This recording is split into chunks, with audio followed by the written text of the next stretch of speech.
Bienvenue.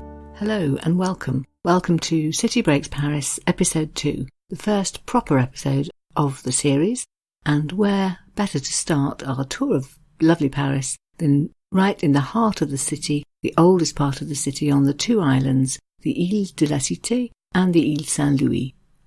There'll be a little bit of history and a chance to visit some of the most beautiful buildings in Paris, namely the Conciergerie and the Sainte Chapelle. Notre Dame's there too, but we're going to save that for the next episode. So, picture, if you will, yourself sailing down the Seine. Perhaps you've started out at the Tour Eiffel, so you're sailing from west to east, and you've got the Tuileries and the Louvre on your left. You're just approaching Notre Dame, and that's where the river splits into two.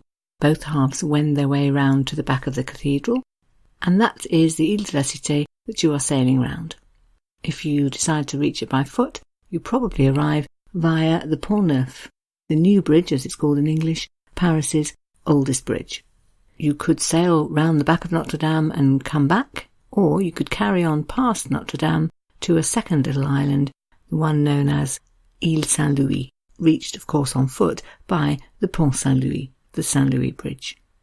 So, Île de la Cité then, site of the very first settlers in Paris, the Parisi, who gave the city their name, of course, and are believed to have arrived in about 300 BC. The Île de la Cité is also the place where the Romans, when they arrived in 52 BC, set up camp. When they were there, the city was known as Lutetia. You'll see that word on hotels and various places. But the people who perhaps had the biggest influence on what we see today would be the Franks, who arrived in the 10th century, because they began a building bonanza which included turning the Roman fortress into a splendid palace, and gave us the beginnings, at least, of the Conciergerie and the Sainte Chapelle, and indeed Notre Dame. By the 12th century there was a really lively settlement going on, 12 parishes, no less, on the island, so lots of chapels and monasteries. The place was really the hub of royal and ecclesiastical power in the city. If you want to get a sense of Paris as it was then, the best thing to do would be to visit the crypte archéologique, so the archaeological crypt which is on Île de la Cité and which will tell you much about what it used to look like. And this is needed because of one Baron Haussmann, who in the 19th century swept much of it out of his way because he wanted to build sweeping great avenues and boulevards, and some 25,000 people were believed to have left the island and gone elsewhere, and 90 little streets were done away with. If you imagine walking from east to west along the Île de la Cité, then the place where you will start will be on the Pont Neuf at something called the Square du Vert Galant. Medieval French translates apparently as the lusty gentleman. If you stand on the Pont Neuf and look east towards Notre Dame, then you are looking at the medieval city, or the site of the medieval city, as Bill Bryson did when he visited, and about which he wrote the following, quote, "Glowing softly and floating on the river like a vision, a medieval hamlet magically preserved in the midst of a modern city." Pause a moment to just mention the Pont Neuf properly, Paris's oldest bridge, gracefully built in the time of Henry IV, Henri IV, with 12 arches and a statue of him halfway across. It was a very popular place to visit, the very latest in building trends, I suppose, and a place where lots of different things were happening. It became a site to visit, to go shopping, to be entertained. The author John Russell, who wrote the book Paris, visited in 1960 and described it as, quote, "a fairground, department store, employment exchange, picture gallery, and poor man's Harley Street." And he went on to write a wonderful description of some of the very varied activities you could undertake on the Pont Neuf if you visited in the early days when it was newly built. So here he is on that. You could, he says, quote, "have a tooth out, go through the situations vacant, watch the tightrope dancers, buy a Lancret or a Fragonard, two artists of the day, of course, join the army, pick up the new Marivaux or a first edition of Manon Lescaut, arrange to go up in a balloon, watch a bullfight, take fencing lessons, or attend a surgical demonstration." Phew, what an exhausting list. Another 20th century writer who visited this very spot was Ernest Hemingway. He liked it very much too, and he wrote about it in his book A Movable Feast. he describes going down the steps just by the statue of Henri IV to the Vert Galant Park, writing about it as follows, quote, "At the head of the Île Cité, below the Pont Neuf, where there was a statue of Henri IV, the island ended in a point like the sharp bow of a ship, and there was a small park at the water's edge with fine chestnut trees, huge and spreading, and in the currents and backwaters that the Seine made flowing past, there were excellent places to fish." He goes on then to describe watching the fishermen using their long cane poles and their quill floats, and said that they often had quite a lot of luck with their fishing, and describes how it was a very good place to fish because there was always something to catch. Quote, "They always caught some fish, and often they made excellent catches of the dace-like fish that were called goujons. They were delicious fried whole, and I could eat a plateful. They were plump and sweet-fleshed, with a finer flavour than fresh sardines even, and were not at all oily, and we ate them, bones and all." A bit later on he describes how he often came back to this place, like to sit along the Seine, and buy a litre of wine and a piece of bread and sausage, and a book, second-hand bookshops there to this day of course, and then he used to enjoy sitting on the bank and reading and drinking and watching the fishing. So from the Pont Neuf then you can wander along the Île de la Cité, and you'll be going past the Conciergerie and the Sainte Chapelle, Notre Dame, and eventually when you come to the other end of the island, another bridge, the Pont St Louis, the St Louis Bridge, will take you across to the Île St Louis, where there's really, if we're honest, not all that much in terms of big sights to see. There is one rather splendid church called the Church of St Louis en Île, which has inside it a statue of St Louis holding his crusader's sword. There's also Paris's most famous, best-known ice cream store, Bertillon. I think quite a lot of people go there just for that. But please don't think I'm saying you should give it a miss, because actually the atmosphere is just lovely. You really feel you're in the least spoilt part of Paris, the quietest little haven in that busy city. Somewhere so self-contained that the people who live there give themselves their own name. They're known as the Ludovicians, people who live on Louis Island, and they refer apparently to the rest of Paris as the continent. In the early Middle Ages, this piece of land was actually known as the Île aux Vaches, vache being cows. It was pasture land, and that's what was going on there. But in the early 17th century, a bridge was built, and then aristocrats came along and built themselves townhouses, some of which are still there today. It's said, in fact, that the aristocrats are still there too. I've read that if you live there, your neighbours are likely to be a minister or two and one of the Rothschilds. There's a nice description of the island in a novel called Murder on the Île St Louis, written by Carla Black, in which she captures the atmosphere very nicely, writing of, quote, narrow limestone facaded townhouses with delicate wrought iron balconies and high arched entrances. There are massive carved entry doors leading to double and triple deep courtyards and gardens that could never be glimpsed from the outside. Sounds like a good place for a murder mystery, doesn't it? Lots of tiny little streets, hidden back passages that have barely changed since medieval times. Bill Bryson was there too, and he too was taken with this atmosphere of it being really quite medieval, writing that, quote, I wandered up and down the shuttered streets, half expecting to find chickens wandering in the road and peasants pushing carts loaded with plague victims. At the quieter times of the year, or quieter parts of the day, it can actually feel quite spooky, especially if you go on a gloomy day or a misty day, and there are writers who have noted this. The 19th century Balzac, for example, quote, if you walk along the streets of the Île St Louis, do not ask why you feel gripped by a sort of nervous sadness. For its cause, you have only to look at the solitude of the place, at the gloomy aspect of its houses.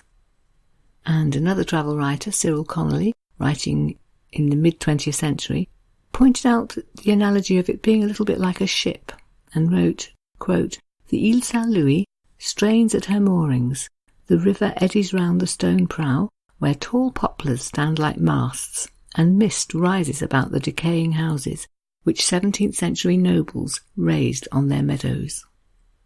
So yes, another world, a little bit of Paris quite unlike any other. You might be wondering, by the way, which Louis we are talking about, after whom all these places were named. I'm sure you know that there are lots of royal Louis connected with Paris, but this one was Louis IX, later known in fact as Saint Louis. He's a 13th century person, died in 1270, but we know quite a lot about him because one of his contemporaries, one Joinville, wrote a biography of him, in which he described him as being, quote, tall, spare and graceful, with a sweet face and the eyes of a dove. In fact, he soon goes on to explain that the one overwhelming characteristic about Louis was his total piety, his absolute, certain Christian faith. Robert Cole, author of Traveller's History of Paris, has, I think, read the Louis biography, and this is how he sums up Louis's idea of a normal day. Quote, Louis's regimen consisted of 50 genuflections and Ave Marias before retiring to bed, 2 masses upon rising in the morning, and further offices said at the hours of tierce, sext, nones, vespers, and compline, wearing a hair shirt, having the most scabrous beggars from the street brought in to dine with him, trying to wash the feet of all the abbots in Paris. Mr. Cole is actually quite amusing because he then goes on to write, quote, taken as a whole, such zealousness does not argue a stable personality. Oh dear, poor Louis. But, in addition to his piety, which was certainly the main thing about him, he was also quite an intellectual, liked learning and books. He kept a collection of books and documents on philosophy and theology. He read them, he invited students and scholars in to read them too, and he set up an archive, which in fact was the first of its kind in France, full of things like royal acts and property titles and town charters and write-ups of various judgments that had been given, all catalogued and preserved, such that, as his biographer Joinville claimed, Louis would know, quote, the rights of all men and give enlightened justice. Louis also went on 2 crusades, one in 1248 and a second one in 1270, when he went to Carthage, where he died and was buried. So there's a statue of him in the church on the Île St Louis, but his actual body and remains are in present-day Tunisia. In the 21st century, what we most remember Louis for, I think, would be the building of that wonderful church, the Sainte Chapelle, the Holy Chapel in English. Must be, I think, certainly if you just go on the inside, the most beautiful church in the whole of Paris. And it was built by Louis to house his religious relics and treasures. He was quite a buyer of such things. In 1238, for example, he bought what was claimed to be at least the crown of thorns from the emperors of Constantinople, and he collected a variety of other relics, things like a fragment of Christ's shroud, some drops of his blood, and even the true cross. And so he decided that he had to build a church to house these things, and the result was the Sainte Chapelle, consecrated in 1248, the most beautiful 2-story building, full of stained glass windows, 1,113 religious scenes, all told through stained glass pictures, some of the windows up to 15 metres high, and they tell Bible stories from Genesis right round to the resurrection. Some of them are the originals, and they'll be the oldest stained glass windows in Paris. Some of them had to be redone in the 19th century. But it is, I think, especially if you go on a sunny day, the stained glass that really makes its impact when you walk in. A real wow moment, described by Tim O'Reilly, editor of a book called Traveller's Tales Paris, as follows, quote, narrow ribs of soaring stone separate band after band of illumination, what seems like more glass than all of Notre Dame, in a space 1/10 the size. Shafts of brilliance from every side, as if we'd found our way to the heart of a jewel, to the heart of a dragon's hoard of jewels. It's a building, of course, where some memorable moments of history took place. For example, in 1396 it was the scene of the betrothal of Richard II, our English Richard II, to Isabel of France, who became his queen. It survived fire and escaped demolition during the French Revolution. A lot of churches didn't, but this one did. And it survived again in 1871 when the communards, also very anti-religious, tried to burn it down. Actually, what you're looking at is a building where over centuries and centuries worship has been given, beautiful services have been held, generations and generations of choir boys have come, learnt grammar and music and sung at the services, where many solemn services have been held for the death of a sovereign. For example, in 1715, this was the site of the funeral oration for Louis XIV, just absolutely steeped in history. The relics for which it was built originally are now mainly in Notre Dame. So once it reopens after the fire, I'm sure you might want to go there and see them, but don't miss out La Sainte Chapelle because it's just so glorious. Pious Louis spent more money on the chapelle than he'd even spent on the relics, and that was a huge amount, and he really has left us one of the most beautiful buildings in the whole of Paris. If music concerts are your thing, you might like to know that they have quite a lot of those in the evenings, so that's a good way to see the inside as well. The Sainte Chapelle, then, is one of the only two remaining parts of what was once the oldest palace of the kings of France, and the other one is the building next door, the Conciergerie, which, although it had already existed for many centuries, really came into its own in the 13th century, again under Louis IX, because he conducted a major renovation of it. One of his successors, though, in the 14th century, Charles V, decided to move the court out. He'd been subject to one or two revolts, began to feel not very safe, and moved himself and all his entourage to the Bastille and the Louvre, but left behind a steward, known as the concierge. That's modern-day French for caretaker, actually, but I think this man had quite a lot more power than that. And he was left behind to oversee the palace, so it would still belong to the royals, even if they weren't going to live there as much. The concierge had judicial powers, as well as all his other powers, and so gradually it became used as a courtroom and a prison, hence its title today, the Palais de Justice. It's been used as a prison, I read in one guidebook, between the years of 1391 and 1914, but particularly came into its own, as you will imagine, and in fact here later on in a future episode, during the French Revolution. In this episode, though, I'd just like to focus on the medieval aspects of the building, when some 2,000 people lived here, the King's Guard, his clerks, his officers, lots of servants to keep them all going. It was a centre of religion, of law, of finance. And rooms that you may wish to visit are the spectacular Salle des Gendarmes, which dates from 1302. Gens means people, d'armes of arms, must surely be where the word gendarme, current French for policeman, comes from, and it really is quite a building. A vast vaulted hall, 4 different naves, huge high ceiling, a place where receptions were given by medieval monarchs, and which was surrounded by 4 kitchens where some 300 domestic staff toiled, the cooks, the bakers, the wine servers, and of course all the food was stored there as well. And there are tales of many amazing banquets held there.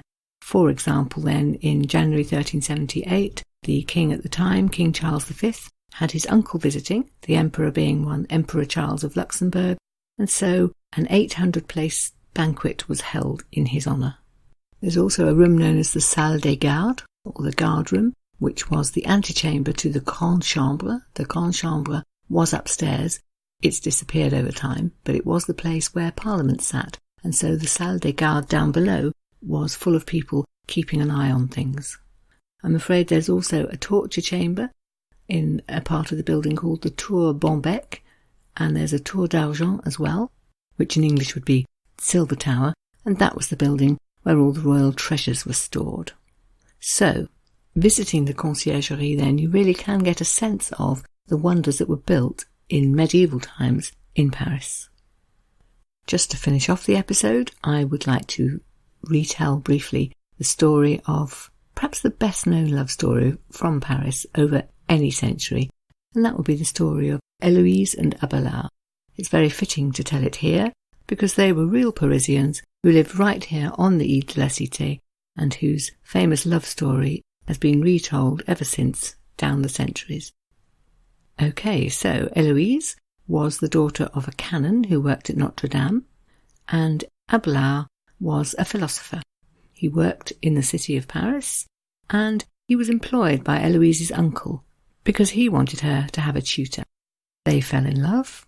Abelard was some 20 years older than Héloise. He'd been born in 1079 and she in 1101, but they fell madly in love, had a son, one Astrolabe, got married in secret, all of this apparently without the uncle noticing, but when he did find out, he was absolutely, totally, completely furious and exacted a terrible punishment on both of them. He had Abelard castrated, and he sent his niece Héloise to a convent. It's believed that they never saw each other again, although they did correspond. I'll read an extract from 1 or 2 letters in a minute. And they both lived quite a good long while afterwards. So Abelard took monk's vows. He joined the abbey at Saint Denis, another building we'll be talking about in the next episode, and he continued to study and write. Héloise became the abbess eventually of the convent that she'd been sent to, and although they wrote to each other for the rest of their lives, it's believed that they were reunited only in death.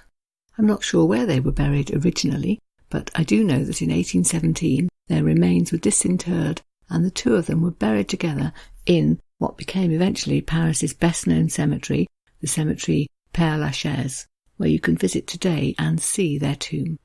You can also find a plaque to them on the Île de la Cité at a building known as 9 Quai des Fleurs, which was the house where the uncle, Canon Fulbert, lived with his niece, Héloise, and which was rebuilt in the 19th century because interest in them became very great in that century and people began to think, let's hold on to the story. A story which has been told in many literary works all over the centuries, not least by Chaucer, by Alexander Pope, and surely a story which is one of the many reasons why Paris has always been thought of as the city of love and romance, even though this particular story has such a terrible ending. I'm not going to read any extracts from those, but I would like to finish by reading some of the writing actually by Abelard himself. At one point in his writings, he describes exactly what it was that first attracted him to the beautiful Héloise. She was, he said, quote, of no mean beauty. She stood out above all by reason of her abundant knowledge of letters. Now this virtue is rare among women, and for that very reason it doubly graced the maiden, made her the most worthy of renown in the entire kingdom. It was this young girl whom I, after carefully considering all those qualities which are wont to attract lovers, determined to unite with myself in the bonds of love, and indeed the thing seemed to me very easy to be done. And he goes on to explain how he managed to get himself employed by Héloise's uncle, in fact persuaded the uncle that not only would he tutor his niece, but he would move into the household, and use whatever free time he had to tutor Héloise and be paid for it. He says himself that he was rather surprised that the uncle, as he put it, entrusted her wholly to my guidance, and goes on, perhaps even more frankly, to say that his surprise was no less than the following, quote, I should not have been more smitten with wonder if he had entrusted a tender lamb to the care of a ravenous wolf. But if that puts you off him as possibly a bit of a cad, I think he redeems himself in the writing that he left us about their love affair. So here's an extract about that. Quote, we were united first in the dwelling that sheltered our love, and then in the hearts that burned with it.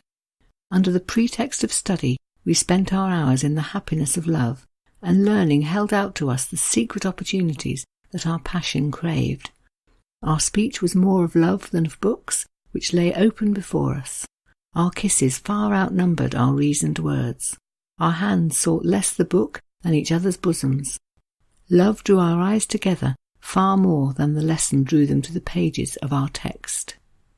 No degree in love's progress was left untried by our passion, and if love itself could imagine any wonder as yet unknown, we discovered it, and our inexperience of such delights made us all the more ardent in our pursuit of them, so that our thirst for one another was still unquenched. So there you have it, a tale of love and romance in the city of love and romance, but played out in the 12th century.